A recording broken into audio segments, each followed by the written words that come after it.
உயிரே உறவே தமிழே வணக்கம். அதாவது உலக சினிமாவில் ஒரு சினிமாவை செய்துவிட்டு அதன் இரண்டாம் முறையாக அதை செய்யும்போது அதே டைரக்டர் அதை இயக்குவது என்பது ரெண்டு பேர் எனக்கு தெரிஞ்சு நடந்திருக்கு. ஒருத்தர் செசில் பி டெமில், இன்னொருத்தர் ஹிச்காக். இவ்வளோதான் தெரியும். ஏன்னா ஹிச்காக்குடைய 39 ஸ்டெப்ஸை அவர் கருப்பு வெள்ளையாக எடுத்தார். அதுக்கப்புறம் அதையே அவர் கலரில் எடுத்தார். அதே மாதிரி செசில் பி டெமில் 10 கமாண்ட்மெண்ட்ஸுங்கிற படத்தை கருப்பு வெள்ளையாக எடுத்தார். திருப்பி அதே கலரில் எடுத்தார். இன்னி வரலும் அது பேசப்படுகிறது. அந்த வாய்ப்பெல்லாம் யாருக்குமே கிடைக்காது. இது சங்கர் அவர்களுக்கு கிடைத்திருக்கிறது.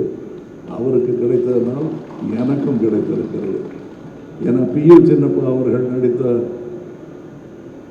அந்த உத்தம புத்திரன்ல அதுக்கப்புறம் நடிகர்கள் தான் நடித்தார். அவங்க இல்லை, நான் இருந்து இந்த 2ஆம் பாகத்தை பார்ப்பது, அதுவும் இந்த 2ஆம் பாகம் என்னும் ஒரு ஃபேஷன் வருவதற்கு முன்னாடி எடுத்துகிட்டு வந்தாங்க முதல் பாகத்தை. வேணா ஒரு தற்பெருமை ஒன்று நான் சொல்லிக்கலாம். இதே சாலையில் ஒரு டப்பிங் தேட்டர் நடந்துட்டு இருந்தபோது இந்தியன் படத்தோட டப்பிங் போது நான் சொன்னேன், சார் 2வது பாகம் எடுத்துடலாம் அப்படின்னு நான் சொன்னேன். அப்போ அந்த படப்படப்பே எங்களுக்கு அடங்கலை. இது எப்படியாவது ரிலீஸ் பண்ணோன்னு. நல்லா தான் இருக்குது சார், இப்போ அதை பற்றி பேசாதீங்க சார், நல்லா இல்லை. அவருடைய மனம் இருந்தது.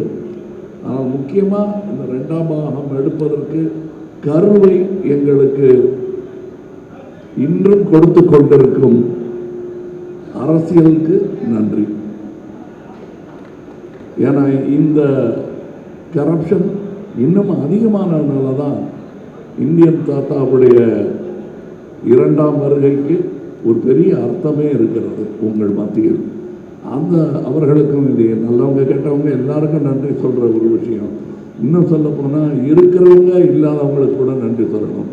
இந்த மேடையில் நான் ரொம்ப சந்தோஷமாக ஒரு தலைமுறையுடன் நடித்து கொண்டிருக்கிறேன். நான் மதிக்கும் நல்ல நடிகர்கள், என் நண்பர்கள் இப்பொழுது எங்களுடன் இல்லை. அவங்களாம் இந்த வெற்றி விழாவில் பங்கெடுத்திருக்க வேண்டியவர்கள். மனோபாலா, நெடுமுடி வேணும், விவேக் போன்றவர்கள்.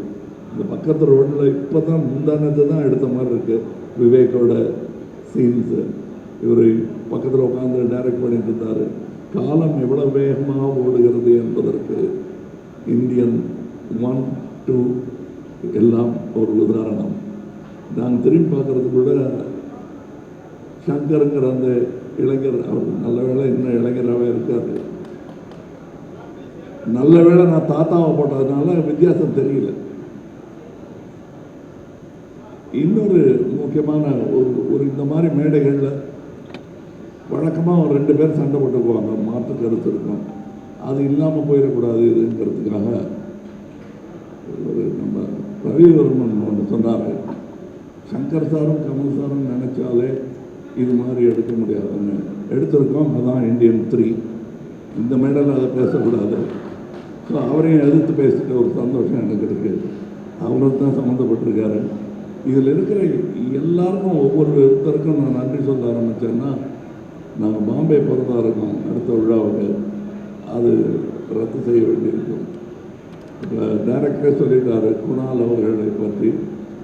குணால் அவர்களை நான் சந்திச்சே 10 வருஷம் ஆச்சுன்னு சொன்னால் 10 மேலேயே ஆயிடுச்சு. எனக்கே ஆச்சரியமாக இருக்குது. விஸ்வரூபத்தின் போது நான் அவரை சந்தித்தேன். அதில் வேலை செஞ்சார். ஸோ அது மட்டும் இல்லை, இந்த படம் 5 வருடம் 6 வருடம் எடுத்ததுக்கு காரணம் நாங்கள் தொழில்நுட்பமோ இதுவோ தொழில்நுட்ப கலைஞர்களோ நட்சத்திரங்களோ காரணம் அல்ல. இயற்கை, கோவிட்லேருந்து விபத்துக்கள்லேருந்து பல விஷயங்கள் எங்களுக்கு இடையூறாக வந்தோம். அதிலிருந்தெல்லாம் எங்களை மீட்டு தோளில் சுமந்து வந்த லைக்கா நிறுவனத்திற்கும் ரெட் ஜெயண்ட் நிறுவனத்திற்கும் என்றென்றும் இந்தியன் 2ம் 3யும் கடமைப்பட்டது. அதன் வெற்றியை அனுபவிக்க வேண்டும். முதல் ஆட்கள் அவர்களாக இருக்க வேண்டும் என்பதுதான் சங்கர் அவர்களுக்கும் எனக்கும் ஆசையாக இருக்கிறது.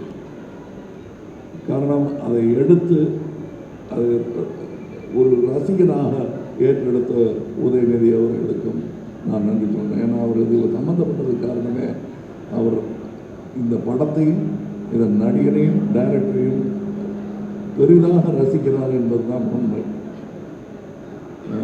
மற்றபடி இப்போ இங்கே பேசும்போது சித்தார்த் சொல்லிட்டாரு, அவர் தனியாக பேசும்போது மேடையில் மைக்கு கொடுத்து பேசுகிற மாதிரி தான் என்கிட்ட பேசுவார். அது சொன்னால் நம்ப மாட்டீங்க. இந்தியன் 3 வரட்டும், அப்புறம் வேணால் கொஞ்சம் நம்பிக்கை வரும் உங்களுக்கு. ஏன் நானே ஒரு கண்ணை சுருக்கி தான் பார்ப்பேன், நிஜமாகவே என் மேலே இவ்வளோ பிரியம் இருக்குமான்னு. அந்த அளவுக்கு பிரியம் காட்டக்கூடியவர்கள் இங்கே இருக்கும் என் சகோதரர்களும் அப்படி தான். இதில் இந்த 100% சொன்னார் இல்லையா டைரக்டர், அது எப்படி 100% கொடுக்க முடியுங்கிறத அவர் கற்றுக்க வேண்டிய ஒரு ஆள் அனிருத்துன்னு நினைக்கிறேன். ஏன்னா என்னால் ஒரு அளவுக்கு மேலே கேட்டாங்கன்னா என்னால் முடிஞ்சே பண்ணியிருக்கேன் அப்படின்னு சொல்ல தோணும். அப்படி சொல்லாமல் இருக்கிறது எப்படிங்கிறது கற்றுக்கணும். ஏன்னா நான் எங்கே இருந்தாலும் நல்ல விஷயத்தை கற்றுக்குவேன் வைக்கப்படாமல். அதனால் தனியாக வந்து கேட்டு தெரிஞ்சுக்கிறேன். இங்கே இருக்கும் என்னுடைய நண்பர்கள் எல்லோருமே இந்த படத்தில் சம்பளம் வாங்கிட்டு நடித்த மாதிரியே எனக்கு தோணலை. சந்தோஷமாக நடித்தாங்க. அதுக்கு வாய்ப்பது மிகவும் கடினம். இதை இன்னும் 20 வருஷம் கழித்து சொல்லிக்கலாம், 25 வருஷம் கழித்து சொல்லிக்கலாம். நான் இன்றை சொல்லிக் கொள்கிறேன்.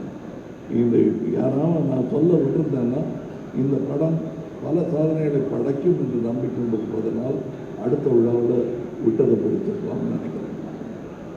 மற்றபடி உங்களுக்கு நான் இதுவரை அமைதி காத்ததற்காகவும் இனி கொடுக்க போகும் உங்கள் பாராட்டு விமர்சனம் அனைத்திற்குமே நன்றி சொல்லி விடைபெறுகிறேன். ஜெய் ஹிந்த்.